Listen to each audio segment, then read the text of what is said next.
지난주 배웠던 내용 또 잠깐 살펴보도록 하겠습니다. 우리 지난주에 레위기 20장에서 22장까지 말씀을 살펴봤는데요. 문제를 보고 한번 설명을 하도록 하겠습니다. 우리 첫 번째 문제 보시면 레위기 20장에는 반드시 죽일 죄에 대해서 말씀을 합니다. 주로 어떤 죄인가요? 반드시 죽일 죄는 하나님을 버린 죄를 상징하는데 우상을 섬기는 죄예요. 그래서 거기 몰렉에게 자기 자식을 드리는 자는 반드시 죽게 된다. 하나님께 끊어진다. 돌로 쳐 죽겠다. 그런 설명을 하죠. 그리고 뭐 신접한 자, 그리고 부모를 배반한 자, 또 오맹을 하는 자, 쭉 이렇게 나오는데 주로 우상을 섬기는 죄와 음란의 죄를 얘기합니다. 그게 이제 가나안 땅에 들어갔을 때 하나님을 믿지 않으면 우상을 따르게 되고 우상을 따라가면 음란의 죄를 반드시 짓게 되어 있습니다. 그래서 하나님을 버린다는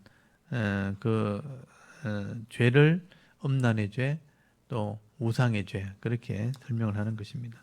그러면 당연히 심판을 받을 수밖에 없죠. 그래서 반드시 죽게 된다. 그러니까 그렇게 절대 하면 안 된다. 이런 의미로 설명을 하는 겁니다. 그 다음 두 번째, 하나님께서는 가나안 땅에 들어갔을 때 하나님을 버리고 우상을 섬기지 말아야 될 것을 말씀하면서 한 예를 들어 자기 자식을 누구에게 주면 반드시 죽이되 돌로 칠 것이라 그렇게 말씀하나요? 몰렉이라는 신을 얘기하죠. 이게 가나안 땅에 있는 암몬의 신이죠. 암몬의 신을 몰렉 신이라고 합니다. 몰렉. 그리고 모압 신은 그모스라는 신이 있습니다. 또 밀곰이라는 신도 있고 바알과 아세라라는 신도 있고 그래서 가나안 땅에 있는 이 신들 중에 이 몰렉이라는 신이 주로 이제 자녀를 제물로 바치게 하는 그런 신입니다. 그래서 이제 이런 가나안 땅의 우상을 믿고 자녀를 제물로 바치는 자는 하나님을 버렸다는 뜻이기 때문에 내가 그를 반드시 죽게 한다. 또 우상을 섬기는 죄나 음란의 죄는 돌로 치도록 되어 있거든요. 돌로 쳐서 죽여서 경고를 하는 거죠. 사람이 돌에 맞아 죽는 걸 보면 두려움을 느끼잖아요. 그래서 이렇게 강하게 심판함을 통해서 그렇게 하지 마라 하는 죄를 말씀을 하게 되는 겁니다. 그래서 몰렉에게 자식을 제물로 바치는 자는 반드시 죽게 된다. 그 다음에 3번에 하나님께서는 가나안 땅이죠. 땅에 들어갔을 때 하나님을 버리지 말아야 될 것을 말씀하면서 어떤 자와 어떤 무엇을 음란하게 따르는 자는 내가 진노하여 그를 그의 백성 중에 끊으리라 그렇게 말씀하나요. 이게 무당들을 얘기하는데 이게 접한 자, 접신한 자라고 표현되어 있는데 접신하는 자나 심접한 자나 같은 말입니다. 우리나라 말로 하면 그러니까 내림굿을 받은 사람, 귀신을 받아들이고 내림굿을 하는 그런 신접한 자나 박수무당도 마찬가지입니다. 내림굿을 한 사람들이죠. 그래서 이 박수무당이나 이런 신접한 자를 따라가는데 음란하게 따른다. 그러니까 우상을 섬기면서 무당을 따라가면서 엄행을 하는 자는 백성 중에 끊어진다. 하나님 백성이 될 수 없다. 이런 뜻입니다. 그 다음에 4번에 보시면 신약에도 이런 음란의 죄를 얘기하죠. 사도 바울이 엄행을 하거나 우상을 숭배하는 자들은 무엇을 얻지 못하게 될 것이라 그렇게 말씀하거든요. 하나님 나라와 하나님 나라의 유업을 받지 못하게 된다. 기업을 얻지 못하게 된다. 그러니까 하나님 나라 백성이 되지 못한다 이런 뜻입니다. 그러니까 우상을 섬기거나 엄행을 하는 자는 그냥 한번 잠깐 이렇게 유혹받은 것을 얘기하는 게 아니고 완전히 하나님을 떠나서 세상의 음란과 우상의 죄를 따라간다면 결국은 하나님 백성이 될 수 없다. 그런 의미로 설명을 하는 거죠. 구약이나 신약이나 똑같다는 뜻입니다. 구약에도 똑같이 이런 우상의 죄, 음란의 죄가 있는 것처럼 시대가 바뀌어도 똑같은 그런 우상과 음란의 죄가 있는 거예요. 그래서 거기 골로새서에 보면 거기 다음 문제에 신약에서 사도 바울은 무엇이 우상 숭배와 같다라고 말씀하나요? 실제로 뭐 형상을 갖다 놓은 우상을 섬기는 것도 이게 우상의 죄지만 이런 우상을 섬기는 근본적인 마음에 뭐가 있냐면 욕심이 있는 거죠. 욕심. 그래서 엄행을 행하는 것도 정욕이고 우상을 따라가는 것도 세상에서 내가 성공하고 싶어서 또 뭐 뜻을 이루기 위해서 욕심을 가지고 따라가는 거죠. 그래서 우상을 섬기거나 엄행하거나 탐심을 품거나 그게 다 욕심에 해당하는 거죠. 그래서 욕심을 따라가는 것이 곧 우상 숭배라 그렇게 설명을 하거든요.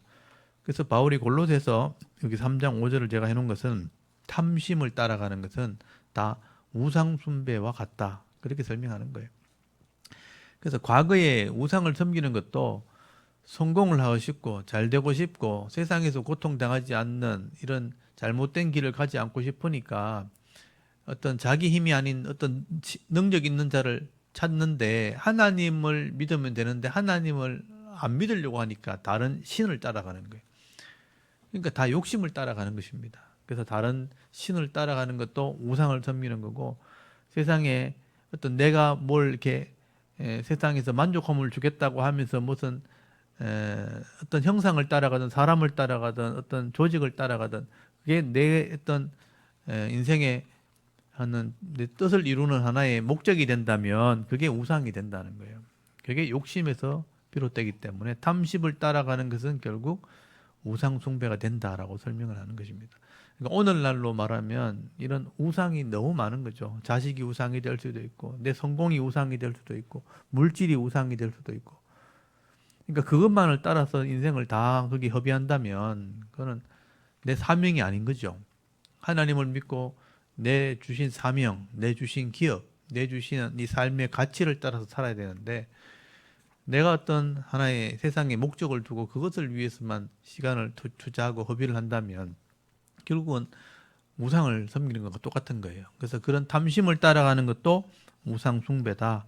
그렇다면 하나님의 나라를 유업으로 얻지 못한다. 이 땅에서도 복을 못 받고 진짜 하나님 나라에도 들어갈 수 없다. 그렇게 설명하는 겁니다. 6번 제사장은 백성들의 무엇인즉 자신을 더럽혀 속되게 하지 말고 본을 보이라 그렇게 말씀하나요? 제사장은 어른이라는 표현을 쓰죠. 어른. 그러니까 장로라, 지도자라 그런 뜻이죠. 그래서 이 당시 제사장은 말씀을 가르치고 하나님을 섬기게 하는 그런 직분이기 때문에 백성들의 어른입니다. 그래서 이제 잘못된 모습을 보여주면 안 되죠. 그래서 본을 보여야 된다. 옳은 행실을 보여야 된다. 그렇게 얘기하죠. 그래서 우리 지금도 우리 젊은이들이나 어린아이들이 본받아야 될 이렇게 어른이 없을 때, 본을 보여야 될 어떤 바로 살아가는 어떤 모델이 없을 때 세상에 어른이 없다 이런 표현을 쓰죠. 그러니까 바른 삶을 살아가는 본을 보여주는 그런 어른이 필요한데 오늘날의 이 교회 지도자들이 그런 모습을 보여줘야 된다 그렇게 말씀하는 겁니다. 그 다음에 7번 제사장은 하나님께 음식을 드리는 자이기 때문에 이 음식을 드린다는 게 뭐냐면 제사를 집례한다 이런 뜻이에요. 제물을 바치는 것을 하나님께서 받으시고 그걸 제사장이 먹거든요. 그래서 그걸 음식을 드리는 자, 이 말은 제사를 집례하는 자이기 때문에 육체에 무엇이 있으면 안 된다. 흠이 있으면 안 된다. 하나님께 온전한 모습으로 나가야 된다는 제사장은 예수 그리스도를 상징하기 때문에 온전한 모습으로 하나님 앞에 나가야 돼요. 이렇게 예수님을 상징하기 때문에 흠이 있으면 안 됩니다.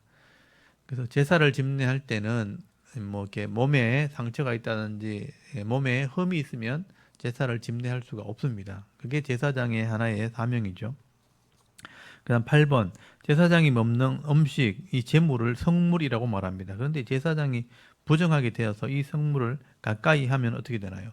제사장이 부정하게 되면 그 성물을 만질 수도 없고 가까이 할 수도 없어요. 그래서 내게서 끊어진다, 내 앞에서 끊어진다 이런 표현을 써요. 그 일을 감당하지 못한다 이런 뜻이에요. 이 제사장이 부정하게 되어지면 그 일을 할 수 없습니다. 그래서 내 앞에서 끊어지게 된다라고 설명합니다.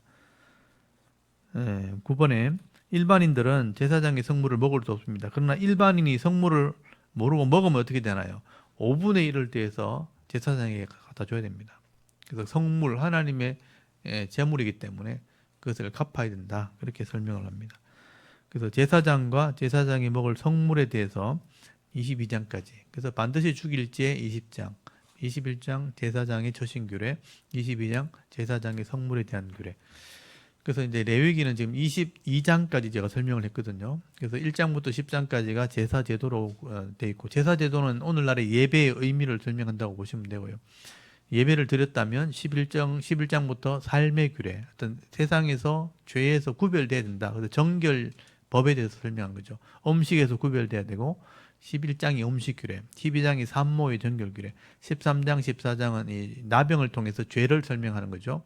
죄에서 구별될 것을 설명하면서 13장엔 나병의 진찰법이 나오고, 14장은 나병의 정결 규례, 15장은 성이 이렇게 성병에서 구별돼야 된다. 그래서 내 이 성을 잘 관리해야 될 것을 설명하는 거죠. 16장은 대속죄에 대한 규례. 1년에 한 번, 1년이라는 기간 안에 죄에서 구별돼야 된다. 그 다음에 17장이 피에 대한 규례죠. 피가 생명이라. 그래서 생명이 죄값을 지불하는 법을 주신 겁니다. 그리고 18장부터 이제 윤리죠. 성윤리가 나오고. 세상의 이 풍습을 쫓아가지 말고 내 법도를 지켜라. 그게 기준이죠. 19장이 사회윤리, 이후 사람들에 대한 규칙이 나오죠. 그래서 사람을 사랑하는 방법, 그 안에 이제 거룩이 나오고 십계명이 나오고 또 이웃에 대한 자세한 사랑하는 법이 나온 거예요. 이 19장이 다 이제 윤리를 말하는 것이고요. 그다음 20장이 이제 이것을 다 버리고 하나님 버린 죄, 우상과 음란의 죄를 지으면 하나님 백성에서 끊어진다. 반드시 죽게 된다. 그게 반드시 죽일 죄. 21장 제사장의 처신구례. 백성의 어른이니까 본을 보여야 된다. 22장 제사장 성물을 먹기 위해서는 자기가 잘 관리해야 된다. 그래서 성물에 대한 부정하면 안 된다 하는 내용들이 22장이 성물에 대한 규례. 그리고 오늘 23장을 이제 배울 텐데 요거 족보를 또 한번 정리를 하고 23장을 제가 설명드리도록 하겠습니다. 아담에서부터 예수님까지 하나님의 구원 계획이죠. 아담 이후에 여자의 후손을 통해서 내가 죄 문제를 해결하겠다. 사탄의 이 머리, 뱀의 머리를 상하게 할 거다. 그 계획을 설명한 거죠. 그래서 이제 아담에서부터 예수님까지가 이제 족보가 이어지죠. 그래서 아담의 10대 손, 아담, 셋, 에노스, 게난, 마할랄렐, 야렛, 에녹, 무두셀라, 라멕, 노아. 그리고 이제 홍수 심판이 일어나고 난 뒤에 노아 시대에 다 죽고 노아의 그 아들들 셈, 함, 야벳 중에 번성하게 되어질 때 셈을 통해서 예수님이 오시게 됩니다. 그 셈의 10대 손을 통해서 아브라함이 나오죠. 이게 이제 하나님의 구원 계획이죠. 그래서 셈, 아르박삿, 셀라, 에벨, 벨렉, 르우, 수룩, 나울, 데라, 아브람.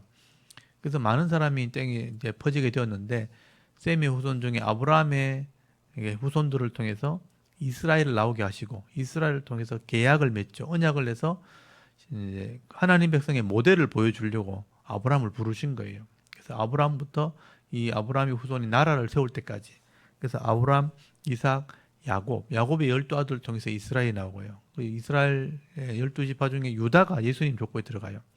유다, 베레스, 헤스론, 람, 아미나답, 나손, 살몬, 보아스, 오벳, 이세, 다윗이 실제로 왕이 되고 하나님 나라를 이루게 됩니다. 그 솔로몬 때 전도와 선교를 하죠. 그런데 이제 이 솔로몬이 이방 나라까지 복음을 전하지 못하고 우상을 섬기게 되면서 이 이스라엘이 둘로 나눠진 거예요. 그래서 순종하는 모델과 불순종하는 모델. 이 북쪽 이스라엘이 10지파를 가지게 되는데 이게 이제 불순종하는 모델이 된 거죠. 여로보암, 나답. 그래서 하나님 약속을 받았지만 이제 불순종하니까 반역이 일어나죠. 여로보암, 나답, 바하사가 반역하죠.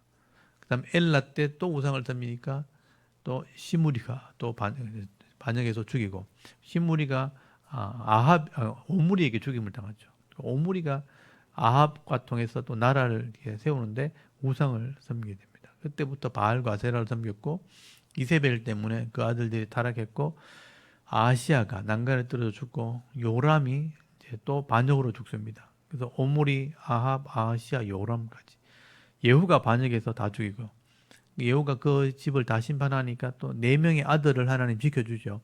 예후, 요아스, 요아스, 여로보암, 스가랴까지. 또 악을 행하니까 살룸이 반역하고 그다음 므나헴이 또 반역하고 그다음 아들 브가히야가 왕이 되었는데 베가가 반역하고 호세아가 또 반역해서 결국은 722년에 이 북쪽 이스라엘은 아수르에게 멸망을 당하고 혼혈 족속이 되어 흩어집니다. 사라져 버렸고 남쪽에 솔로몬의 아들 로보암 때 여전히 악을 행했지만 하나님 쓰셨고 로보암 그다음에 아비암까지 악을 행해요. 그다음에 아사가 좀 개혁을 합니다. 그런데 또 실패하고 여호사밧이 아들이 또 개혁했는데 이방이 그 북쪽에 있는 딸이 시집 오는 바람에 네 명의 왕이 타락을 하죠. 그래서 여호사밧 밑에 네 명의 왕 요람, 아하시야, 요아스, 아마샤까지 다 비참하게 죽고 위태위태하죠. 그래서 아달랴가 자기가 왕이 되어서 다 죽이고 왕이 된 적도 있죠. 그때 우시아를 통해서 또 계획을 합니다. 그래서 다시 번창하게 만들었는데 문둥병 걸려 죽어요. 요담, 아하스, 히스기야 때 마지막으로 계획을 합니다.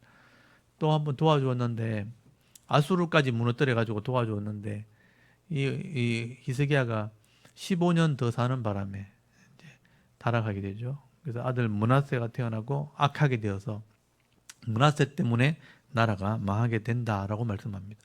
아몬 요시아 때 일꾼을 키우려고 계획을 하고 그다음에 여호아하스 애굽에 잡혀가지고 이제 요호야긴 시드기야까지 이제 바벨론의 포로로 잡혀가 망합니다.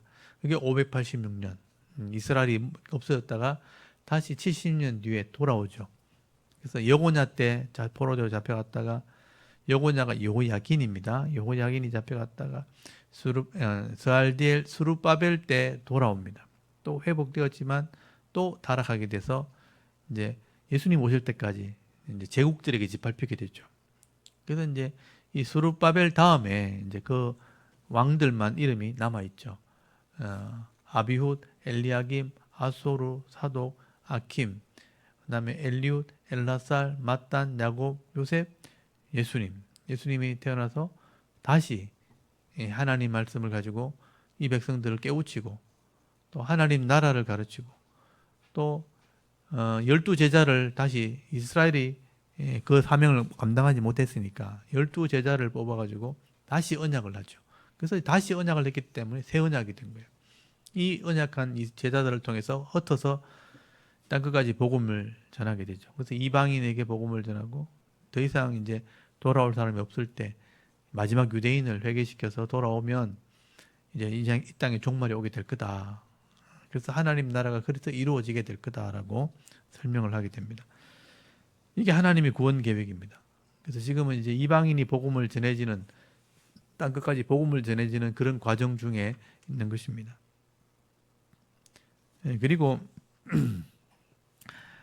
나중에 요한계시록에 보시면 알겠지만 전 세계가 지금은 이제 나라가 다 나눠져 있고 지도자가 다 따로 있지만 전 세계가 이제 통합되는 그런 날이 오게 될 겁니다. 전 세계가 한 나라처럼 되는 그런 때가 올 거예요. 그 때가 되면 이제 종말이 가까운 겁니다. 그것이 깨어지면서 이제 마지막 전쟁이 일어나고 그때 이제 큰 지구에 재난이 일어나게 될 겁니다. 엄청난 해성이 떨어지면서 지각 변동이 일어나고 또 큰 이제 사람이 감당하지 못할 그런 재앙들이 일어나게 될 때 그때부터 이제 종말이 시작이 되는 거예요. 그리고 그때 그렇게 혼란이 오면 이제 거짓 선지자들이 일어나고 또 이 땅의 지도자들이 일어나서 불신자와 신자가 확실하게 나눠집니다. 성도는 확실하게 구원받고 불신자는 확실하게 불신자가 되고 그래서 이제 더 이상 이제 회개할 사람이 없을 만큼 타락하게 되면 종말이 이제 임하게 되는 거예요. 그게 이제 마지막 시대의 모습입니다. 근데 아직까지는 평화의 시대가 지금 주어지고 있기 때문에 종말이라고 보기에는 좀 그렇죠. 종말이 가까이 왔다. 그렇게만 우리가 인식을 할 수 있습니다. 그건 또 신약에 가서 또 설명을 드리도록 하고 오늘은 이제 가장 기본이 되는 하나님이 이 죄인들을 구원하기 위해서 이스라엘을 선택하셨고 이스라엘과 언약을 맺으시면서 이 규례, 이 법도를 지키면 내 백성 되게 하겠다. 그리고 문제를 해결하는 그런 백성이 되게 해주겠다라고 약속을 했기 때문에 그 기준을 지금 배우고 있는 겁니다. 그래서 오늘 23장을 펴놓으시면 23장이 그 22장까지가 제사장의 성물에 대한 규례, 23장은 이제 3자가 나오잖아요. 세 가지 절기, 23이니까 3대 절기. 그러니까 1년이라는 시간 안에 절기가 있다. 여호와의 절기라는 규례를 줍니다.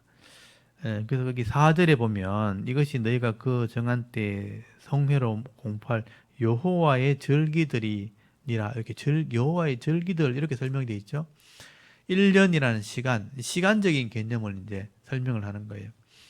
그러니까 우리가 이 시간을 벗어날 수가 없어요. 시간이라는 게 과학자들이 여러 가지 설명하려고 애를 쓰는데 시간에 대한 정의가 진짜 분명하지가 않아요. 시간이란 걸 딱 정의하기가 쉽지 않아요. 시간이 없다고 얘기하는 사람도 있고 시간이라는 것을 우리가 이렇게 딱 설명하기 쉽지 않죠. 현재라는 게 지금 있는데 현재 그러면 벌써 지나가고 있고 현재라는 게 인식이 안 되죠. 현재 지나갔잖아요. 과거, 미래 이렇게 되는 거죠. 시간이 지나갔다는 것을 우리가 태양계 안에서 태양의 이런 태양계 안에 지구의 자전을 통해서 하루라는 시간을 계산을 하고 지구의 태양을 도는 공전 주기를 통해서 1년이라는 시간을 계산을 하는데 그건 물리적으로 계속 돌고 있는 거죠. 근데 그런 시간이 계속 지나가고 있다는 것을 우리가 참 설명하기 쉽지 않은 거예요. 그래서 매일 똑같은 일이 반복되고 있는데 우리는 몸이 점점 죽어가지고 있죠. 늙어가고 있고 어린아이는 성장해가고 있고 어른들은 점점 늙어져 가고 있고 그래서 늙어져 가는 걸 보니까 시간이 가는 것 같다 이렇게 인식을 하고 있는 거죠. 그래서 우리가 시간 속에 계속해서 이렇게 변화되어지는 모습으로 계속 이렇게 진행하고 살아가는 중에 그 시간이라는 것이 있다는 것을 우리가 인식은 하고 있는데 정확하게 이게 뭔지를 설명하기 쉽지는 않은 거죠.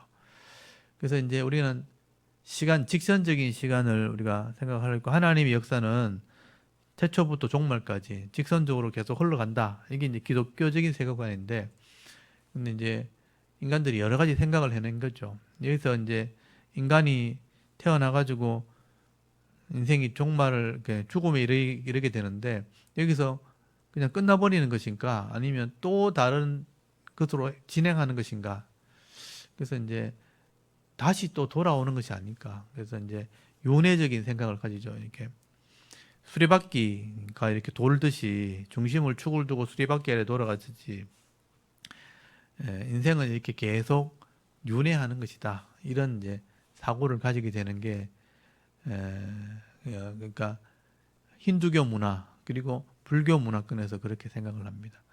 그래서 계속 이제 인생이 윤회되어진다면 우리는 다음 생애가 또 있을 거고 그때 또 새롭게 태어날 거다 이렇게 생각을 하기 때문에 다음 태어날 때 오늘 현생에서 덕을 많이 쌓아야 다른 모습으로 태어나게 된다. 또 그런 덕을 많이 쌓으면서 내 자신을 이렇게 다 이렇게 벗어나게 될 때, 자아를 벗어나게 될 때 부처가 된다. 이렇게 득도하게 된다. 그런 생각을 하게 되죠. 그래서 이제 신의 영역에 이르면 열반에 이르면 우리가 이제 또 다른 신의 영역에 들어갈 수 있다. 그렇게 이제 어떤 이념을 만든 거죠. 종교 철학을 만든 겁니다. 그게 불교의 철학인데, 근데 사람이 그렇게 사고로 만들어낸 것이고 실제로 이 시간적인 개념은 다시 돌아올 수 없습니다. 그래서 하나님이 계획하신 이 태초부터 종말까지 시간 역사가 흘러가는 것을 우리 인간은 이제 현세에 일어나는 역사를 보면서 그렇게 인식을 할 수밖에 없는 거예요. 그래서 우리가 BC와 AD를 나누고 이제 예수님을 기준으로 예수님 오시기 이전의 시대를 창조부터 거꾸로 계산해서 BC, Before Christ라고 해가지고 예수님 이전에 BC 연도를 나누는데 예수님부터 거꾸로 계산하다 보니까 BC 모세 때는 BC 1400년, 아브라함 때는 BC 2500년, 예수님을 기준으로 2500년 전이라고 이렇게 얘기하는 거. 예수님 이후에는 아노 도미니 서기라고 그래가지고 예수님 이후에 지금 2025년이죠. 예수님 기준으로 해서 2025년이 지났다 이렇게 계산하죠. 뭐 유대식으로 계산하면 유대인들이 계산하는 연도가 있어요. 유대인들은 창조 때부터 연도를 계산하거든요. 우리가 지금 이제 사용하는 서기는 모든 전 세계 인구들이 서기를 다 기본적으로 사용을 하지만 자기들 나라만의 연대가 있어요. 우리는 또 단기라 그래가지고 단군이 우리나라의 시조라 그래가지고 단군에서부터 몇 년 이렇게 따지는 게 있거든요. 또 불교에서는 불기 몇 년 뭐 이렇게 따지는 거 있고 자기 나름대로 이제 연도를 따지는 게 있는데 유대인들은 창조부터 나옵니다. 창조부터 1년, 2년 해가지고 지금 몇 년 됐다. 그래서 6천 몇 년, 지금 이제 아담 창조부터 계산하면 6천 년 정도 됐거든요. 그래서 성경적인 계산으로 하면. 그래서 유대인들은 창조 이후에 6천 몇 년이 됐다. 그렇게 연도를 계산하죠. 그래서 어떤 시간은 계속해서 직진하고 마지막 종말을 향해서 흘러간다라고 보는 겁니다. 그러면 이제 흘러가는 시간 안에 우리가 하나님을 기억해야 된다는 거죠. 하나님이 창조주가 되시고 하나님이 우리를 구원하셨고 하나님이 우리 마지막에 심판하시는 분이다라는 것을 믿기 때문에 그 주어진 시간 안에서 하나님을 잊어버리면 안 되는 거죠. 하나님을 기억하고 하나님을 예배해야 되고 하나님의 말씀대로 살아야 되는 거예요. 그렇게 하기 위해서는 하나님을 기억해야 되는데 시간이 자꾸 흘러가고 인생에 여러 가지 복잡한 일이 생기다 보니까 하나님을 잊어버리는 그런 상황들이 많이 생기는 거죠. 그래서 하나님께서 규례 안에 하나님을 잊어버리지 않도록 절기라는 걸 주신 거예요. 절기가 뭐냐? 이 한문으로 마디절자거든요. 그러니까 마디를 딱 끊어서 그때가 되면 하나님을 기억해야 된다. 그래서 하나님께 예배를 드리고 예물을 드리고 세상의 일을 쉬고 하나님을 기념하는 행사를 하게 되는 거예요. 그거를 절기라고 얘기합니다. 그래서 1년이라는 시간 안에 태양계 안에 있는 이 1년이라는 주기 안에 3대 절기라는 게 있습니다. 세 가지 절기를 하나님께서 명령을 했죠. 첫 번째가 6월절, 1월 14일. 그리고 두 번째가 맥추절, 77절, 여러 가지 이름이 있어요. 오순절은 신약에 와서 그렇게 이름을 불렀고요. 원래는 이제 77절이란 이름을 씁니다. 오늘 본문에도 보면 77절이란 말을 쓰게 되고 보리를 거두기 때문에 맥추절이라는 말을 쓰고 그 다음에 이제 초막절이 있습니다. 초막절 7월 달에 그 3대 절기가 있어요. 그 3대 절기를 중심으로 하나님을 기억하는 그 절기를 설명하게 됩니다. 그래서 이 절기의 의미를 먼저 기억하시고요. 하나님을 기억하게 하기 위해서. 그리고 백성들이 하나님을 잊어버리지 않게 하기 위해서 교육을 하는 그런 잔치 또는 그런 절기라고 보시면 됩니다. 자, 23장 우리 1절 한번 보실까요? 여호와께서 모세에게 말씀하여 이르시되 이스라엘 자손에게 말하여 이르라 이것이 나의 절기들이니 너희가 성회로 공포할 여호와의 절기들이라. 여호와의 절기라고 되어 있죠. 하나님이 기억하게 하기 위해서 만든 절기. 마디, 절자. 그래서 마디를 끊어서 하나님을 기억하게 하는 절기. 3절에 여섯 동안은 일할 것이요 일곱째 날에는 안식일이니 성회의 날이라. 너희는 아무 일도 하지 말라. 이는 너희가 거주하는 각처에서 지킬 여호와의 안식일이나. 그러니까 안식일이 하나의 절기죠. 안식일은 일주일 단위로 지키는 예배입니다. 그래서 1년에는 절기가 있고요. 그 절기에는 12달이라는 월삭이라는 게 있어요. 한 달에 한 번 첫날 드린 월삭. 그 한 달 안에는 4번의 안식일이 있습니다. 4번의 안식일 안에는 그 안식일 안에는 매일의 예배가 있거든요. 그래서 이제 이것도 절기에 속하는 건데 시간 개념 속에서 하나님을 기억하는 하나의 규칙, 하나의 방식이라고 보시면 돼요. 이게 어떻게 보면 성실함이에요, 성실함. 매일매일 이렇게 하나님이 우리를 이렇게 다스리고 계신다, 주관하고 계신다 하는 것을 기억하는 거예요. 그래서 제가 이 고민, 이 생각을 제가 많이 했거든요. 많이 하는데 사람에게는 이런 하나님 말씀을 지키고 순종하기 위해서는 여러 가지 이제 시험도 있고 어려움도 있고, 우리 어릴 때는 부모님의 어떤 역량 안에, 가정이라는 역량 안에 있었기 때문에 어릴 때는 그냥 배우는 것만 하면 되잖아요. 밥 먹는 거 배우고, 말하는 거 배우고, 걸어 다니는 거 배우고, 식사 예절, 뭐 또 가정생활 하는 거, 뭐 씻고 닦고 옷 갈아입고 전부 이거 배우는 거잖아요. 배우고 난 다음에 밖에 나가면, 학교 다니기 시작하면 사회생활 하기 위해서 학문을 배우잖아요.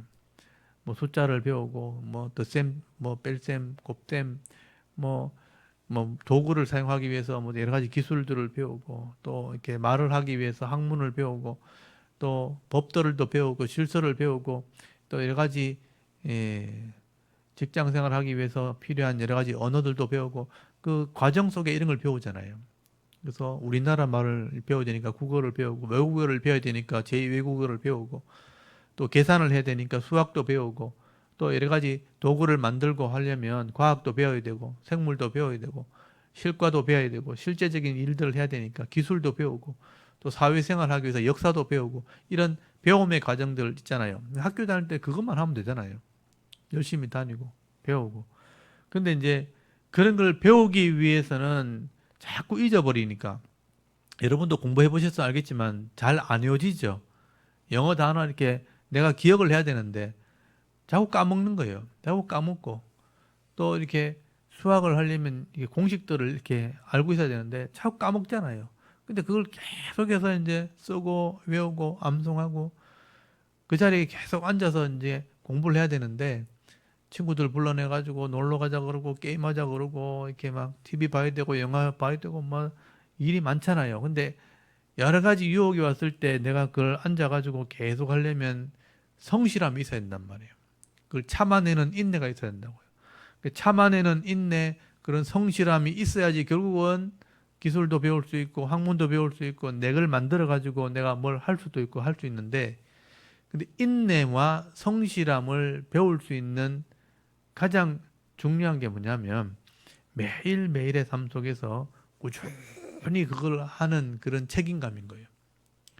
어디서 그걸 배울 수 있는가? 이러면 이런 성실함이나 인내를 배우지 못하면 뭘 해도 힘들어요. 직장을 다녀도 계속해서 힘들어도 어려워도 비가 와도 눈이 와도 매일 가서 그 일을 해야 되는 성실함이 있어야 하는데, 내 기분 나쁘면 안 갚고 뭐 출근해가지고 나 화나 뿌리면 그냥 갚버리고 막 그런다면 이게 아무것도 못하는 거예요. 근데 그 어려움이 생겨도 그걸 계속 할 수 있는, 참고 인내할 수 있는 인내라는 그런 힘이 있어야 되는데, 이건 어릴 때 매일매일의 성실함을 배우지 않으면 그걸 못 참아내는 거예요. 그러니까 이런 사람들은 학문도 하기 쉽지 않고 직장 생활도 하기 쉽지 않고, 뭐 기분 나쁘면 안 해버리고 화내쁘면 안 해버리고 하기 싫으면 안 해버리고 이러면 안 되기 때문에, 이런 성실함을 계속 배울 수 있는 길은 매일매일 삶 속에서 하나님을 예배하는 이런 훈련, 이런 단련, 이런 연단을 받은 사람들은 이런 뭘 해도 성실함이 있을 수 있는 거죠. 그래서 뭘 책임감을 딱 가졌을 때, 뭐 일을 맡았을 때, 아, 이거는 내가 계속 해야지. 이런 성실함이 있게 되면 어딜 가도 이게 성공할 수 있는 거죠. 인정받을 수 있는 겁니다. 근데 성실함을 배우지 못한 사람들은 금방금방 이렇게 일을 다 못하게 포기하게 되는 일이 벌어지는 거죠. 그래서 하나님께서 이런 매일매일의 삶 속에서 하나님을 기억하고 예배하고 하는 이런 성실함을 배우게 하시는 거죠. 어릴 때부터. 그래서 이 절기라는 것이 바로 그런 의미가 있다고 저는 생각을 합니다. 저는 어릴 때부터 우리 아버님, 뭐 어머님이 교회를 다녔기 때문에 매 주일마다 교회에 빠지면 죽는 줄 알았어요. 그래서 안 가면 안 되는 거예요. 그래서 주일 되면 무조건 교회 가야 되는 거예요. 다른 친구들은 다 놀러 다니고 뭐 교회 안 다니니까, 다른 우리 어릴 때는 뭐 옆 동네, 윗 동네, 아랫 동네 막 이래 불렀거든요. 저 뒷동네 애들은 교회 가는 아무도 없거든요. 뒷동네 애들이 맨날 놀러 가고 이렇게 하는, 또 윗동네 아들하고 막 이렇게 축구 경기하고, 아랫동네 아들하고 막 이렇게 게임도 하고 막 이렇게 하는데, 그러니까 뭐 주일날 윗동네하고 이제 야구 경기한다 이러면 이제 막 동네 잔치처럼 막 가서 막 같이 노는 거예요. 나는 교회 가야 되는 거다. 그래도 뭐 안 가면 안 되니까, 안 가면 맞으니까 가서 가야 되니까. 근데 그렇게 매일, 매주마다 성실하게 가야 되는 거죠. 교회 빠지면 안 되니까. 근데 그렇게 하면서 이제 배우는 거예요, 인내를. 아, 이렇게 꼭 가야 되는구나. 빠지면 안 되는구나. 매일 가야 되는구나. 또 제가 아버님이 나중에 그 영남일보 지국장님 하셨고 신문 배달을 하셨거든. 신문을 배달하는 일을 하셨거든요. 그 신문을 이렇게 배급하는 종사죠. 그러니까 아버님이 하시니까 신문 배달원들이 있거든요. 배달원들이 어떤 구역을 맡아가지고 매일마다 신문을 갖다 줘야 돼요. 이게 보통 초등학생들 이렇게 아르바이트 오면 한 50집을 이렇게 배당을 해주면 매일마다 같은 시간에 그걸 줘야 돼요. 좀 더 큰아들 중고등학생 오면 한 100가정, 또 많이 하면 200가정 이상 이제 배당을 해줘요. 그러면 이제 매일마다 200가정 넘는 가정을 매일마다 신문을 똑같이 배급을 해줘야 되거든요. 근데 그 애들 하나 빠져버리면 어떡하냐면 대타를 해야 되는 거야.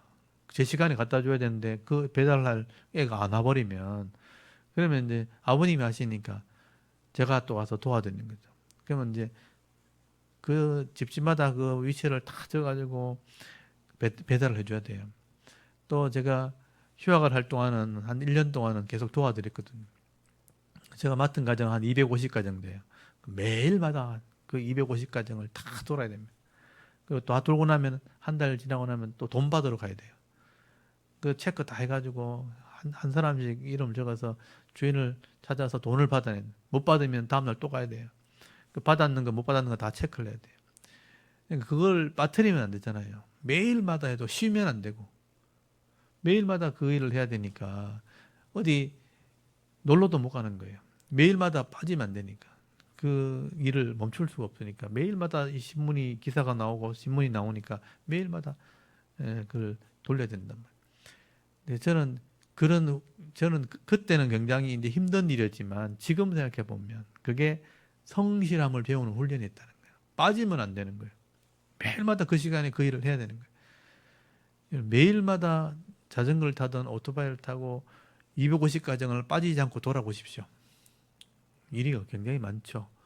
어떤 집은 그냥 1층인 집도 있지만 아파트 같으면 뭐 5층도 있고 뭐 엘리베이터 타고 올라가도 뭐 십몇 층도 있고 그 일을 매일 해야 되는 거죠. 매일마다 돌아다니면서 그 일을 다 해야 되는 거예요.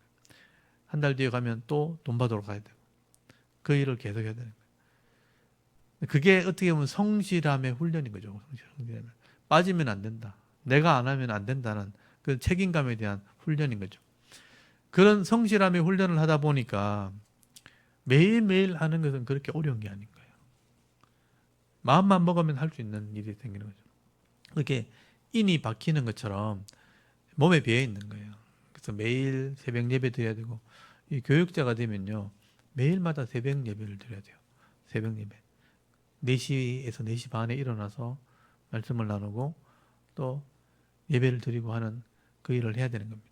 근데 그렇게 성실함을 삶을 살려면 훈련받지 않으면 절대로 못해요.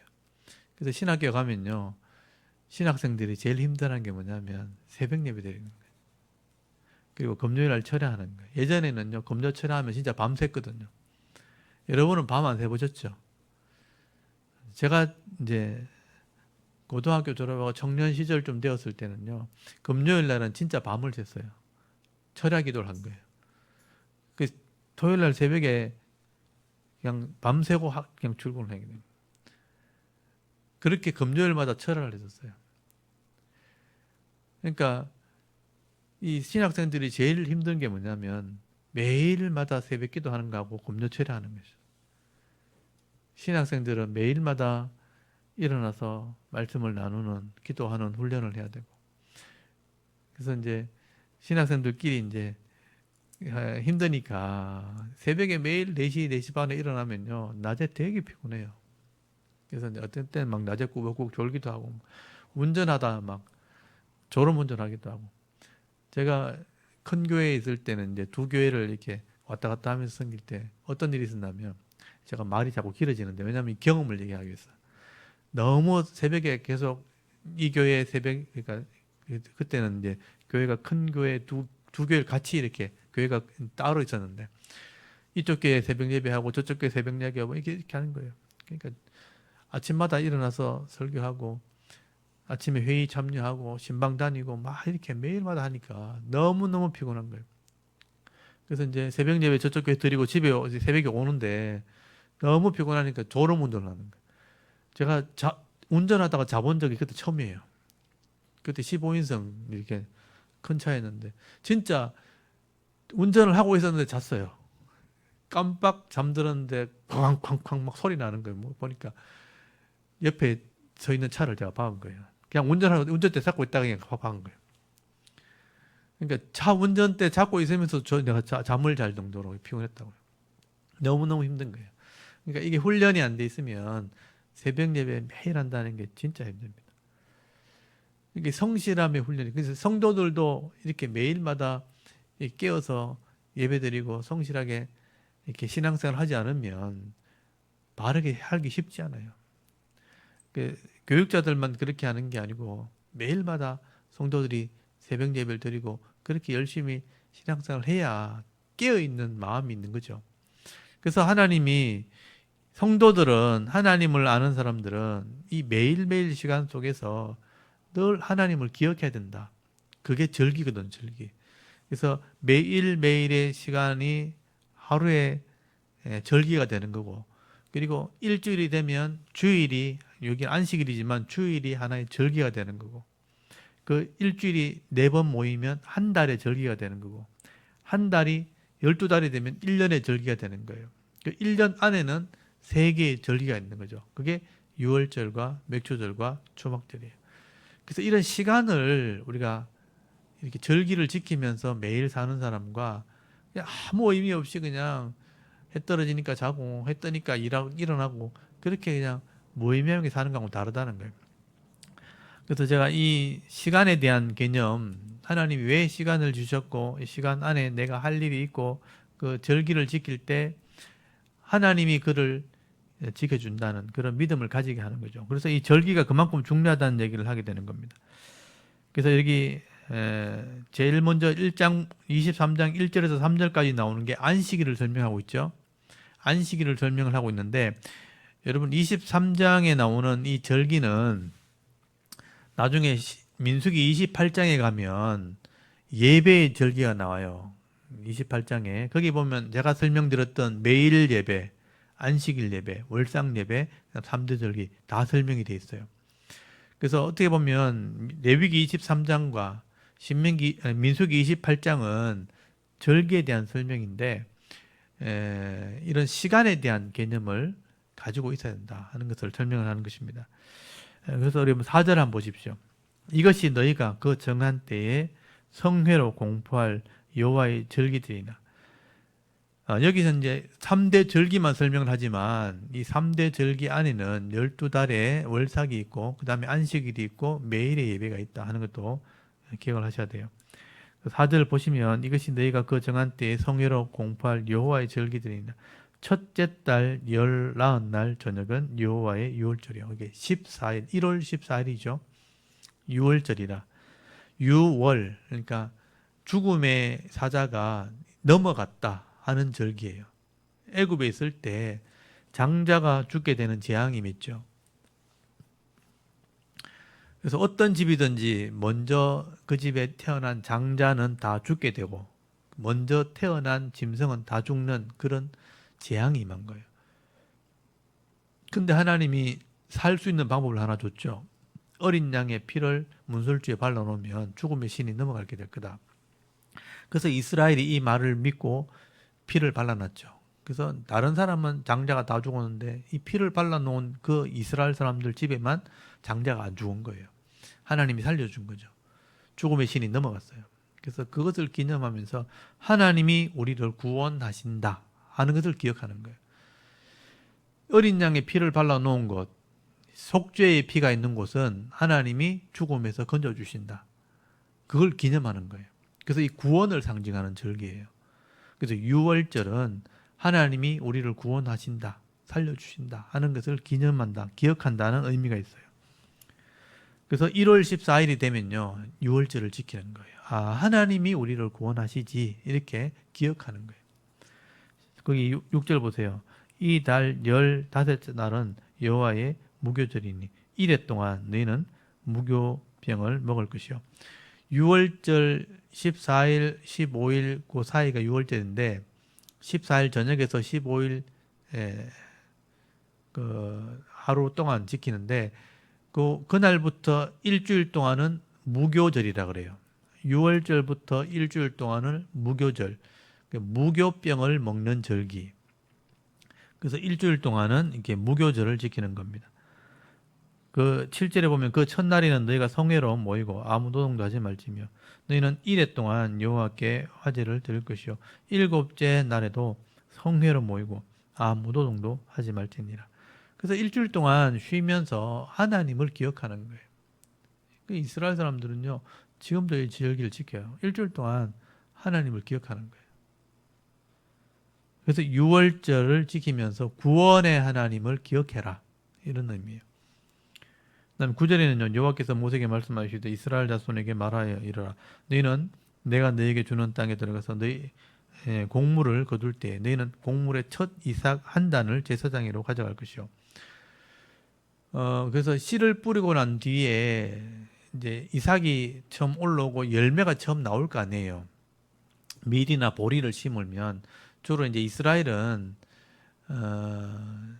지금 이제 우리가 5월 달에 보리가 나오잖아요. 이제 겨울에 씨를 뿌려가지고 겨울은 이스라엘은 우기거든요. 우기. 그러니까 우리가 추우면 이스라엘은 우기입니다. 우기. 비가 오는 절기. 그러니까 거의 뭐 일주일에 한두 번씩 계속 비가 와요. 그래서 그때 씨를 뿌려 놓는 거죠. 그래서 5월 달쯤 되면 이삭이 나오기 시작해요. 열매가 나오기 시작하고 이삭이 나올 때 열매가 처음 나올 때 그 처음 나오는 이삭 한 단. 나중에 추수할 때 말고 처음 나오는 이삭 그 한 단을 묶어 가지고 제사장에 바치는 거예요. 이거를 처음 열매가 나왔다 그래서 초실절이라 그래요. 초실절. 첫 것은 하나님께 드리는 규례예요. 그래서 장자가 살아났기 때문에 장자가 첫 아들이잖아요. 장자가 살아있기 때문에 첫 것은 하나님께 바치는 규례를 주셨거든요. 그래서 농사를 지었을 때 첫 열매, 첫 곡식이 나오면 제사장에게 하나님께 바치는 겁니다. 이게 초실절이라 그래요. 첫 열매를 바치는 절기. 그래서 첫 이삭의 한 단을 제사장이 가져갈 것이요. 11절에 제사장이 너희를 위하여 그 단을 여호와 앞에 기쁘게 받으심이 되도록 흔들되 안식일 이튿날에 흔들 것이며 내가 그 단을 여기 안식일 이튿날이 있죠. 안식일 이튿날은 오늘날 주일을 말해요. 안식일 지나는 그 다음 날에 곡식을 흔든다. 하나님께 드린다는 뜻이에요. 흔든다는 것은 하나님께 드린다는 뜻이에요. 내가 그 단을 흔드는 날에 1년 되고 흠 없는 순양을 여호와께 번제로 드리고 또 소재로 기름 섞은 고운 가루 10분의 2 에바를 여호와께 드려 화제로 삼아 향기로운 냄새가 되게 하고 전제로 포도주 4분의 1 흰을 뜰 것이며 너희는 너희 하나님께 예물을 가져오는 그 날까지 떡이든지 볶은 곡식이든지 생이삭이든지 먹지 말지니 이는 내가 거주하는 각처에서 대대로 지킬 영원한 규례니라. 첫 이삭을 바치면서 번제, 소제, 번제는 짐승을 태우는 거고 소제는 곡식을 가루를 드리는 거고 전제는 포도주를 붓는 거예요. 피를 상징하는 포도주를 붓는 것을 전제라 그래요. 이렇게 첫 초실절을 지켜라. 첫 이삭을 바친다는 게 뭐냐면 모든 것은 하나님 것이다라는 의미예요. 첫 것이 나와야 다음이 나오잖아요. 그래서 첫 것을 하나님께 바친다는 것은 모든 것을 하나님 것이라는 것을 인정하는 그게 믿음이죠. 믿음. 하나님께 드리는 초실절. 그 다음에 이제 이게 6월절쯤 지낼 때, 그러니까 11월, 12월 달쯤 돼가지고, 그러니까 추수감사주일이 오늘 10월 달 정도 되죠. 그 정도 되니까 그 정도 돼가 씨를 뿌려가지고 6월절 1월 14일쯤 되면 이제 첫 이삭이 나온단 말이에요. 그 첫 단을 드리고 그 다음에 그때 50일째 되는 날, 이렇게 추수할 때, 그때 되면 보리가 거둘 때좀 되거든요. 그러면 이제 그때 맥추절을 보리를 거둔다 해서 맥추절이거든요. 거기 5절 보세요. 안식일 이튿날 곧 너희가 요제로 곡식단을 가져온 날부터 세어서 7안식일, 첫 곡식을 드리고 난 뒤에 7안식일을 세요. 7안식일이면 7 곱하기 7이잖아요. 안식일이 7일이니까 7, 7이 49죠. 49 해서 그 다음 날 50일째 되는 날이거든요. 그러니까 6월절에서부터 7안식일을 세는 거죠. 그러면 이제 보리 추수할 때가 되는 거예요. 그래서 7안식일 수요를 세우고 7안식일 이튿날, 그 7째 되는 안식일날 그 다음 날 합하여 50일을 계수하여 새 소제를 여호와께 드리되 너희는 처소에서 10분의 2 에바로 만든 떡 2개를 가져다가 흔들지니 이는 고운 가루에 누룩을 넣어서 구운 것이요 이는 첫 요제로 여호와께 드린 것이며 떡을 바치는데 여기 보면 특이한 게 고운 가루에다 누룩을 넣으라 그래요. 원래 무교병은 누룩을 넣지 않는 거거든요. 여기는 누룩을 넣으라 그러죠. 누룩을 넣으면 어떻게 되냐? 빵이 부풀러져요. 변질된다고요. 이걸 뭘 상징하냐면 이방인이 구원받는다는 걸 상징하는 거죠. 누룩을 넣지 않는 것은 구별된다는 걸 의미하는 거고 누룩을 넣는다는 것은 이제 섞인다는 의미거든요. 그래서 이 오순절 7안식일이 7 해가지고 77절이라고 그러는데 이게 신약에 가면 이걸 오순절이라고 그래요. 순이란 말이 10이란 뜻이거든요. 그러니까 10이 5번 지났다. 그게 50이란 뜻이거든요. 그러니까 오순절날 성령이 오잖아요. 성령이 오시는 것은 이방인이 구원을 오거든요. 그래서 이 오순절, 이 맥주절은 이방인이 구원을 받을 걸 상징하는 거예요. 그래서 오순절에 성령이 임하시는 거예요. 신약에서. 그래서 누룩 넣은 떡을 먹게 하는 것은 이 신약 교회를 상징하는 거죠. 첫 요제로 여호와께 드리는 것이며 너희는 또 이 떡과 함께 1년 된 흠없는 어린 양 7마리와 어린 수소 1마리와 순양 2마리를 드리되 이것들을 그 소제와 그 전제물과 함께 여호와께 드려서 번제로 삼을지니 이는 화제라 여호와께 향기로운 냄새며 순념소 하나로 속죄제를 드리며 1년 된 어린 순양 2마리를 화목제물로 드릴 것이요 제사장 그 첫 이삭의 떡과 함께 그 2마리 어린 양을 여호와 앞에 흔들어서 요제를 삼을 것이요 이것은 여호와께 드리는 성물이니 제사장에게 돌릴 것이며 이 날에 너희는 너희 중에 성회를 공포하고 어떤 노동도 하지 말지니 이는 너희가 그 거주하는 각처에 대대로 지킬 영원한 규례니라. 그래서 이 보리를 거두는 절기니까 첫 양식을 거두는 거잖아요. 보리나 밀을 거두는데 첫 양식을 거두는 거니까 감사의 절기거든요. 이제 겨울 우기를 지나면서 처음으로 이제 양식을 거두어서 하나님께 예배를 드리는 거니까 이거는 감사의 절기입니다. 우리는 맥추절이 7월 첫 주입니다. 이제 6개월을 지나고 나서 이제 새로운 또 6개월을 지나게 된다. 그래서 6개월 동안의 감사를 드리는 게 오늘날 우리는 맥추 감사주일이 되는데 여기는 이제 보리를 거두기 때문에 그래서 맥추 감사주일은 감사절기로 드리는 겁니다. 제사장에게 이렇게 제물을 바치는 겁니다. 그러니까 첫 이삭으로 만든 떡을 바친다고 돼 있죠. 거기 20절에 나오잖아요. 첫 이삭을 거둔 가지고 떡을 만들어서 제사장에게 바친다. 그리고 22절에 보리를 거둘 때 일부를 남겨두는 거죠. 가난한 자에 대한 규례죠. 너희 땅에 곡물을 벨 때 밭 모퉁이까지 다 베지 말며 떨어진 것을 줍지 말고 그것을 가난한 자와 고류민을 위하여 나그네 같은 사람을 위하여 남겨두라. 나는 너희 하나님 여호와이니라. 그래서 이 보리를 거둘 때 모퉁이를 베지 않아요. 남겨놔요. 그리고 헐린 이상은 줍지 않아요. 그래서 이제 가난한 사람이 먹을 수 있도록 이게 가난한 자에 대한 규례. 오늘날을 말하면 구제헌금이죠. 그 다음 28절 여호와께서 모세에게 말씀하시되 이스라엘 자손에게 말하여 이르라 7째 달 곧 그 달 첫날 7월 달이 되었을 때 5월 달쯤 보리를 거두고 6월 7월 달쯤 되었을 때 7월 1일이 새해거든요. 이스라엘은요 7월 달이 새해예요. 그러니까 1년이라는 시간을 그렇게 계산해요. 7월 첫째 날이 새해 첫날이기 때문에 나팔을 불어요. 그래서 7째 달 첫날은 너희에게 쉬는 날이 될지니 이는 나팔을 불어 기념할 날이요 성회라 그렇게 되어 있죠. 그래서 나팔을 불면서 새해가 밝았다. 그런 의미로 나팔을 붑니다. 그래서 이제 회개하라. 이 나팔을 불 때 이 나팔을 부는 방식이 있어요.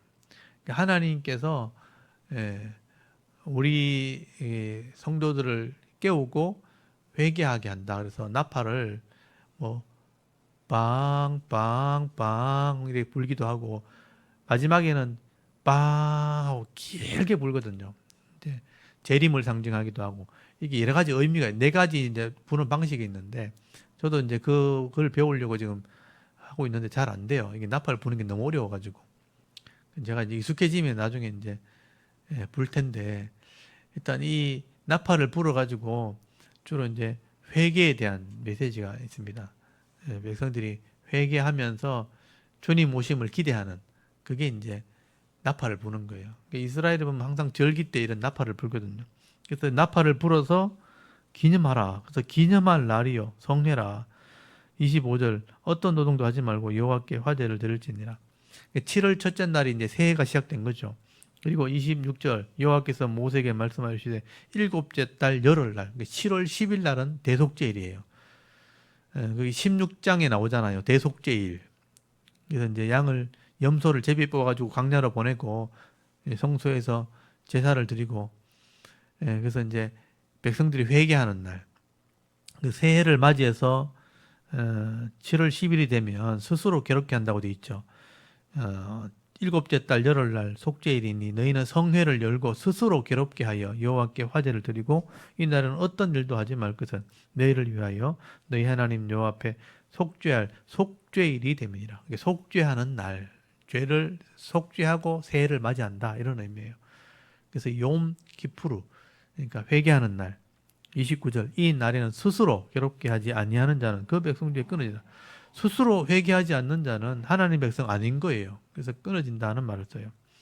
30절 이 날에 누구든지 어떤 일이라도 하는 자는 내가 그의 백성 중에 멸절시키리니 너희는 아무 일도 하지 말라. 이는 너희가 거주하는 각지에서 대대로 지킬 영원한 규례라. 이는 너희가 쉴 안식일이라. 너희는 스스로 괴롭게 하고 이 달 아흐렛 날 저녁 곧 그 저녁부터 이틀날 저녁까지 안식을 지킬지니라. 이게 이제 대속죄일입니다. 그리고 33절부터 초막절 나오죠. 7월 15일. 그래 7월자라는 게 많죠. 7월 1일이 나팔절이고 7월 10일이 대속죄일이고 7월 15일이 이제 과일을 거두는 추수감사주일 같은 초막절입니다. 33절에 여호와께서 모세에게 이르시되 이스라엘 자손에게 말하여 이르라. 일곱째 달 15날 15일 7월 15일은 초막절이라. 이는 여호와를 위하여 이레 동안 지킬 것이라. 첫 날에는 성회를 모이고 너희는 아무 노동도 하지 말지며 이레 동안 너희는 여호와께 화제를 드릴 것이요 여덟째 날에도 너희는 성회로 모여서 여호와께 화제를 드릴지니 이는 거룩한 대회라. 너희는 어떤 노동도 하지 말지니라. 이것은 이것들은 여호와의 절기라. 너희는 공포하여 성회를 열고 여호와께 화제를 드릴지니 번제와 소제와 희생제물과 전제를 각각 그 날에 드릴지니 이는 여호와의 안식일 외에 너희의 헌물 외에 너희의 모든 서원제물 외에 또 너희 모든 자원제물 외에 너희가 여호와께 드리는 것이니라. 그래서 이 초막절은 일단 과일을 거두어서 드리는 감사절기이기도 하지만 말 그대로 초막, 그 풀과 나무를 통해서 이제 천막을 지어서요. 광야에서 이게 일주일을 지내는 거예요. 이게 이제 이스라엘 백성이 광야 생활했다는 것을 기념하는 거예요.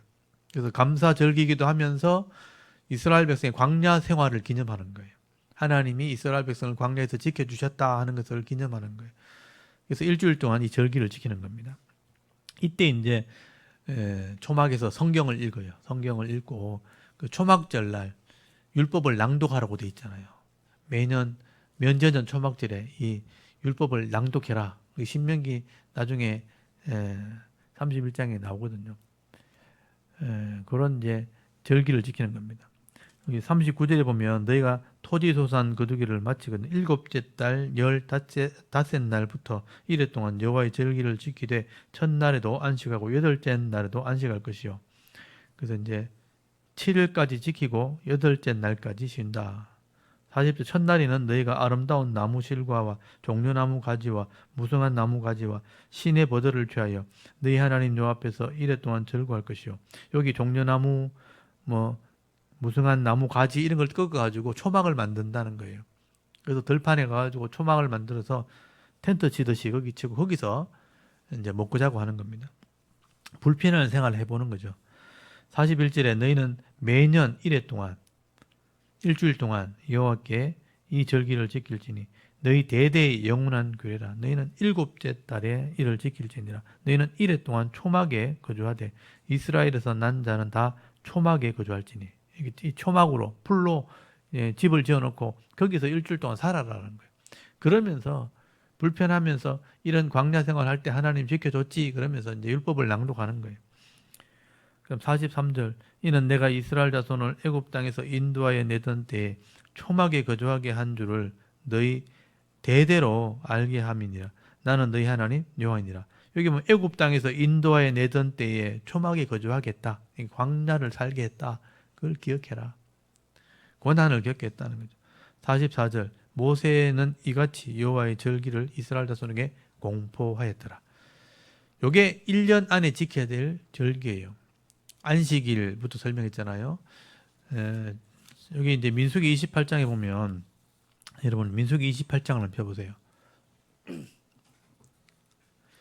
민수기 28장에 보면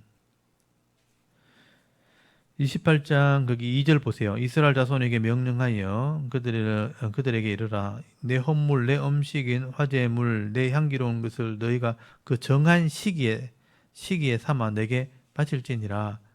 또 그들에게 이르라. 너희가 여호와께 드릴 화제는 이러니 1년 되고 험없는 순양을 매일 2마리씩 상번제로 드리되 여기 매일 2마리씩 상번제로 드리라고 되어 있죠. 그러니까 매일 드리는 제사. 이게 상번제예요. 그러니까 여기는 매일 먼저 설명하잖아요. 그리고 10절에 보세요. 이는 상번제로 그 전제 외에 매 안식일에 번제라. 그래서 여기 9절에 안식일에는 하고요. 그러니까 매일마다 상번제 드리고 안식일 드리라 이렇게 됐죠. 그리고 14절 끝에 보면 매월 초하루에 번제라. 그리고 16절에 첫째 달 14째 날은 여호와를 위하여 지킬 유월절이다. 설명되죠. 그러니까 아까 23장에는 안식일 하고 유월절 설명했지만 여기는 상번제 매일 드리는 예배 있고 안식일이 있고 그다음 유월절이잖아요. 월삭이 있고 유월절이죠. 좀 더 상세히 설명돼 있죠. 이게 다 절기래요. 절기. 그러니까 여러분 절기하면 매일부터 시작하는 거죠. 매일, 안식일, 월삭, 그 다음에 3대 절기, 유월절, 맥추절, 초막절, 그리고 그 안에 초실절이 있고 아까 나팔절, 그 다음에 대속제일이 있는 거예요. 그러니까 이게 다 1년 안에 있는 절기예요. 그러니까 이걸 지켜야 되는 거예요. 그렇게 하면서 우리가 매일매일 삶을 살아가는 의미가 뭐냐 하면 하나님이 내게 생명을 주셔서 가정과 직장에서 살게 하셨다는 거예요. 이겨서 내가 잘 살려면 하나님을 기억해야 되는 거예요. 그래서 매일매일의 절기 속에서 내 직장이 나오고 내 가정이 나오고 내 기업이 나온 거예요. 근데 이런 믿음이 없으면 여러분은 여러분의 가정, 직장 그거밖에 없는 거예요. 거기서 내 욕심 따라 막 뛰다니다 보면요. 내가 왜 사는지 모르는 그런 상황이 올 수도 있어요.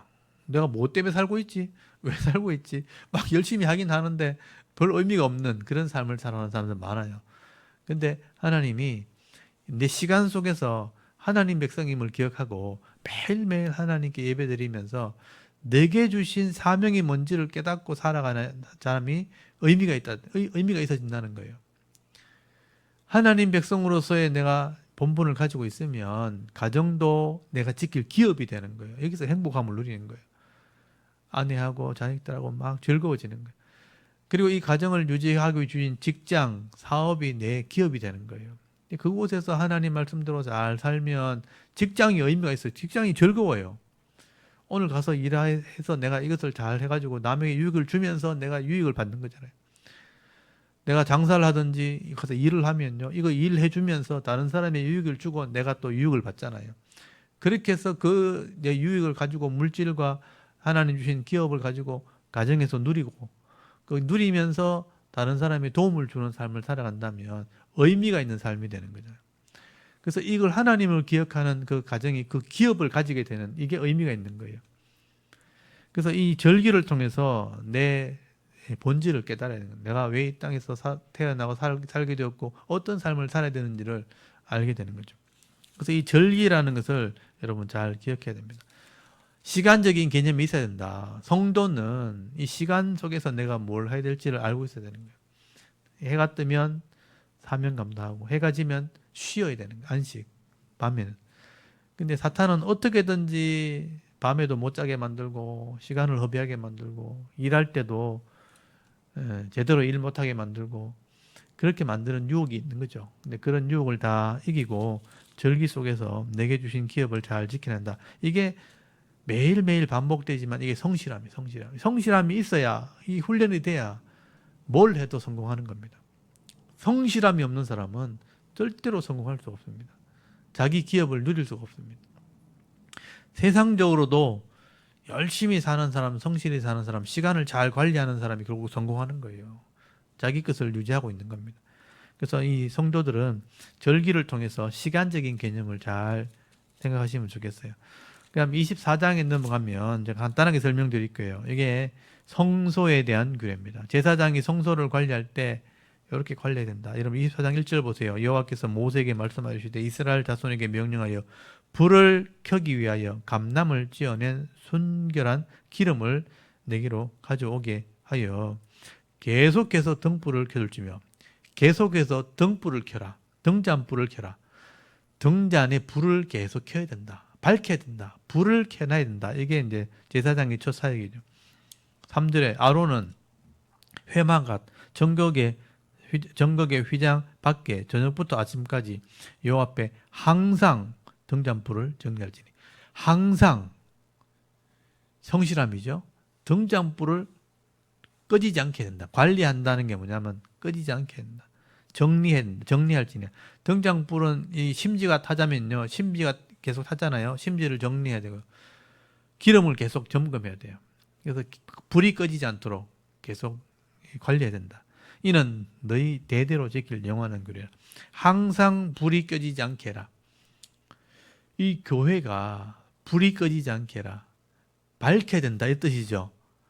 그러니까 성경 말씀을 딱 읽었을 때 알 수 있도록 만들어라. 여러분 모르는 것을 어둠이라고 생각하고 아는 것을 밝힌다고 생각해 보십시오. 성경이 모르면 깜깜하죠. 근데 알게 하면 밝히지만 알게 되니까 밝아지는 거죠. 그러니까 매일마다 하나님 말씀을 밝혀라 이런 의미예요. 깨닫게 해라 이런 의미가 되는 거예요. 성령을 통해서 성경을 깨닫는 삶을 살아야 된다. 목사는 매일마다 말씀을 이렇게 알게 해주는 거죠. 불을 켜주는 것과 똑같은 거예요. 성도들이 어둠을 이렇게 세상을 가기 전에 말씀으로 불을 켜주는 거예요. 그 역할을 해라. 밝혀줘라. 이런 의미가 되는 거예요. 영원히 지키라고 그랬으니까 죽을 때까지 해야 되죠. 4절에 그는 여호와 앞에서 순결한 등잔대 위에 등잔불을 항상 정리하라. 불을 항상 정리해라.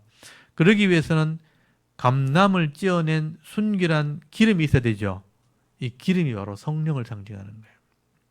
성령이 있어야 말씀이 깨달아지는 거예요. 성령을 통해서 말씀을 깨닫게 할 때 밝히 알게 되는 겁니다. 이 사명 감당해라. 5절에 고운 가루를 가져다 떡 12개를 굽되 각 덩이 10분의 2 에바에 여호와 앞에 에바로 하여 여호와 앞에 순결한 상 위에 두 줄로 한 줄에 6씩 진설해라. 두 줄에 6개니까 합치면 12개죠. 6개씩 두 줄이니까 12개죠. 12지파, 이스라엘 지파를 상징하는 거예요. 12지파의 떡 한 덩어리씩을 상징하는 거예요. 그러니까 각각 떡을 골고루 나눠주는데 12지파에게 골고루 떡을 이렇게 올려놓아야 되는 거예요. 이 떡이 바로 생명의 떡이에요. 예수님을 상징하는 거죠. 예수님을 골고루 나눠준다는데 예수님은 결국 말씀을 의미하는 거예요. 말씀을 골고루 나눠준다는 의미예요. 그리고 7절에 또 정결한 유향, 향을 피워요. 그 각각 줄 위에 두어 기념물로 여호와께 향을 화제를 삼을 것이라. 유향을 각 주리에 두어라. 향은 기도를 상징하는 겁니다. 8절에 안식일마다 이 떡을 여호와 앞에 항상 진수라. 일주일마다 한 번씩 떡을 갈아줘야 돼요. 새로운 떡을 올려놔야 돼요. 그래서 우리가 주일 날 일주일마다 모이죠. 새로운 떡을 나눠 먹는 것하고 똑같은 거예요. 새로운 떡을 나눠주고 매일 성령을 통해서 이걸 밝게 알게 하는 거예요. 이 사명 감당하는 겁니다. 8절 안식일마다 이 떡을 여호와 앞에 항상 진설할지니 이는 이스라엘 자손을 위하여 할 것이요 영원한 언약이에요. 영원히 해야 되는 거예요. 이 떡은 아론과 그 자손들에게 돌리고 그들은 그것을 거룩한 곳에서 먹을지니 이는 여호와의 화제 중 그들에게 돌리는 것으로 지극히 거룩함이니라. 이는 영원한 규례니라. 그러니까 이까지가 이제 성소에 대한 규례예요. 등잔 때와 떡과 향을 올려놓아라. 10절에 이스라엘 자손 중에 어머니가 이스라엘 여인이요 그 아버지는 애굽 사람인 어떤 사람이 나가서 한 이스라엘 사람과 진영 중에 싸우다가 그 이스라엘 여인의 아들이 여호와의 이름을 모독하며 저주함으로 무리가 끌고 모세에게로 가니라. 그의 어머니 이름은 슬로밋이요 단지파 디브리의 딸이더라. 서로 싸우는데 애굽 사람이 아버지죠. 그러니까 이방인과 결혼했는 아들이니까 말씀을 제대로 안 가르친 거예요. 그러니까 매일마다 하나님 말씀을 제대로 안 배우고 제대로 성실하게 안 배우니까 잘못된 마음이 들어가 있는 거예요. 그러니까 제대로 된 신앙이 없죠. 그러니까 하나님을 잊어버리는 거죠. 화가 나고 싸우니까 하나님 잊어버리고 막 저주의 말을 해버렸어요. 하나님 이름을 모독하는 말을 해버리고 불신앙이죠. 그러니까 불신앙이 삶으로 드러나니까 욕을 하고 하나님 믿지 않는 말을 하고 막 그렇게 한 거예요. 잘못된 신앙을 살아간 거죠. 그러니까 하나님의 이름을 모독했기 때문에 이건 벌을 받아야 되는 거죠. 12절 그들이 그를 가두고 여호와의 명령을 기다리더니 여호와께서 모세에게 말씀하시되 그 저주한 사람을 진영 밖으로 끌어라. 그것을 들은 모든 사람이 그 손을 그 머리 위에 얹게 하고 온 회중이 돌로 그를 칠지니라. 그러니까 이 사람이 잘못했다는 걸 정인들을 데리고 나가가지고 이 사람 머리에 손을 얹고 안수하고 돌을 쳐주기라. 그러니까 심판을 한 거죠. 그러니까 하나님의 이름을 모독하면 심판하도록 돼 있거든요. 근데 이 사람이 모델인 거죠, 모델. 그러니까 이 사람이 진짜 돌에 맞아 죽습니다. 그래서 거기 보면 23절에 모세가 이스라엘 자손을 말하니 그들이 그 저주한 자를 진영 밖으로 끌어서 돌로 쳤다고 돼 있죠. 처음으로 돌에 맞아 죽은 사람. 이게 적결 심판이라 그래요. 그러니까 그 현장에서 바로 심판을 한 거예요. 그러니까 이렇게 하는 것은 사람들이 경고하는 거죠. 이렇게 하면 반드시 죽기 때문에 그렇게 하지 말라는 경고입니다. 그래서 16절에 보면 여호와의 이름을 모독하면 그를 반드시 죽일지니 온 회중이 돌로 그를 칠 것이니라. 고리민이든지 본토이든지 여호와의 이름을 모독하면 그를 죽일지니라. 사람을 쳐 죽인 자는 반드시 죽일 것이요 짐승을 쳐 죽인 자는 짐승으로 짐승을 갚을 것이며 사람이 만일 그 이웃에게 상해를 입히면 그가 행한 대로 그에게 행할 것이니 상처에는 상처로 눈에는 눈으로 이에는 이로 갚을지니라. 남에게 상해를 입히면 그대로 그에게 그렇게 할 것이며 짐승을 죽인 자는 그것을 물어 줄 것이요 사람을 죽인 자는 죽일지니 고르민이든지 본토이든지 그 법을 동일하게 할 것은 나는 너희 하나님 여호와입니다. 그래서 규례를 설명하고 있죠. 피해를 입히면 피해를 입힌 만큼 내가 벌을 받아야 된다. 그런 규례를 설명하면서 하나님의 이름을 모독한 자는 반드시 돌로 쳐 죽이도록 규정을 하고 있습니다. 이런 죄는 비참하게 죽기 때문에 절대로 이렇게 하지 마라. 실제로 돌로 쳐 죽여서 이 사건 외에 실제 돌로 쳤다는 기록이 많지 않아요. 그러니까 절대로 그렇게 하면 안 된다는 것이에요. 이때는 이제 일벌 100개라 그러죠. 한번 벌을 줘가지고 100가지 이렇게 100사람에게 교훈을 주는 거예요. 절대 이렇게 하면 안 되는구나. 그래서 실제로 돌로 쳐 죽이는 사건이 나옵니다. 이게 뭐냐 하면 성소의 규례를 지키면 매일 말씀을 가르치고 매일 예배를 드리면 이런 잘못된 생각을 하지 않는데 이런 삶을 하지 않으면 이런 일이 벌어진다는 거예요. 그래서 잘못된 삶을 살고 하나님을 모독하는 삶을 살게 되면 이런 심판이 임하게 된다는 것을 상징하는 거예요. 매일매일의 성실함이 중요하다는 거죠. 그래서 아이들 때 어릴 때 성경 이렇게 제대로 가르치고 예배하는 법을 제대로 가르치지 않으면 제가 주일날 어린아이들이 따로 예배 드리지 않지만 어린들이 같이 예배를 드리잖아요. 그러니까 매일 아이들이 힘들어할 수도 있고 그렇죠. 근데 아이들이요 그냥 부모님 따라서 그냥 예배 드리면 이게 당연한 것처럼 생각하고 예배를 드려요. 근데 제가 우리 교회 다니는 우리 자녀들 중에 다른 교회 가잖아요. 그럼 다른 교회 가면 어른 예배 때 아이들이 예배 드리는 경우가 거의 없습니다. 아이들이 견디지를 못하는 거예요. 어른들이 드리는 예배를 견디지를 못해요. 자기들끼리 뭐 아무 때나 앉아가지고 누워서 앉아서 이렇게 막 예배 드리다가 놀고 막 편하게 예배 드리다가 어른들이 의자에 탁 앉아서 이렇게 예배 드리는 걸 보면 아이들이 견디지를 못하는 거예요. 근데 우리는 뭐 시키지도 않고 그냥 같이 예배 드리니까 당연히 한 것처럼 예배를 드리잖아요. 그래서 제가 설교를 꽤 오래 하는 편이죠.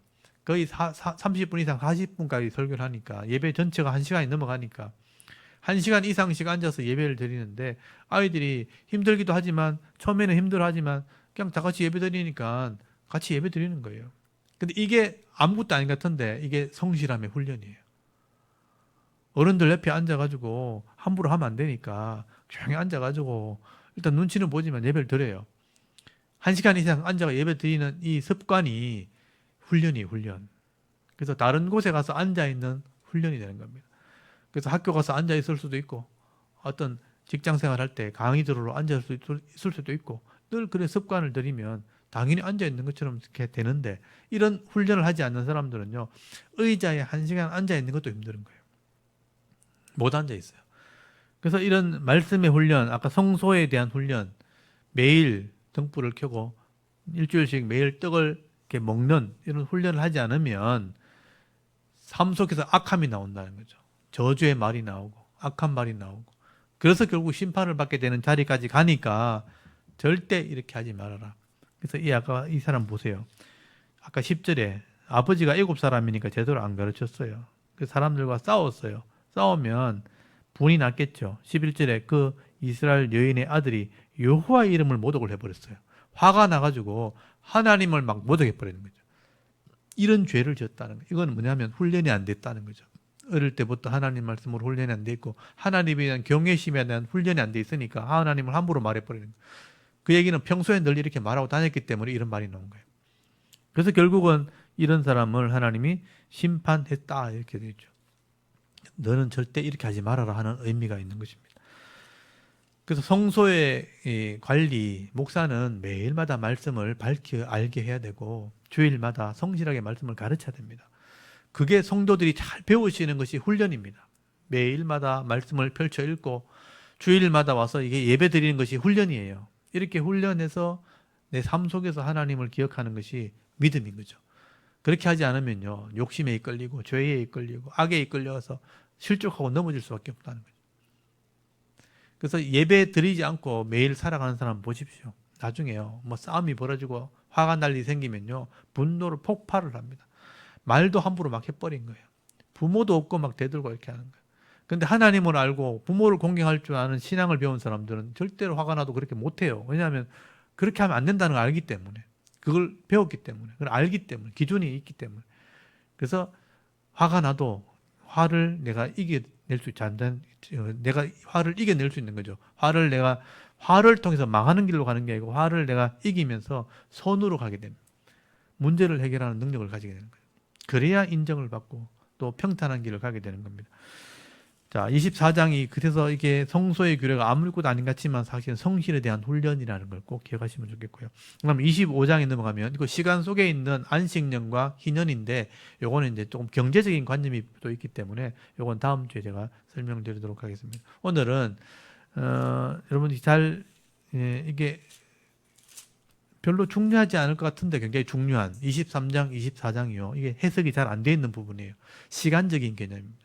성소에 대한 개념, 성실에 대한 개념입니다. 그래서 23장, 24장 요거 잘 기억하시고 절기에 대한 규례, 또 성소에 대한 규례. 이게 우리의 훈련이구나. 이것을 기억한다는 것은 믿음이구나 하는 것을 기억하시면 좋겠습니다. 오늘 여기까지 하고 다음 주에 또 만나도록 하겠습니다. 우리 잠깐 기도하고 마치겠습니다. 하나님, 오늘도 귀한 하루를 저들에게 허락하시고 또 성실하게 하루를 살게 하시고 또 저녁에 이 샤론 성경 강좌를 통해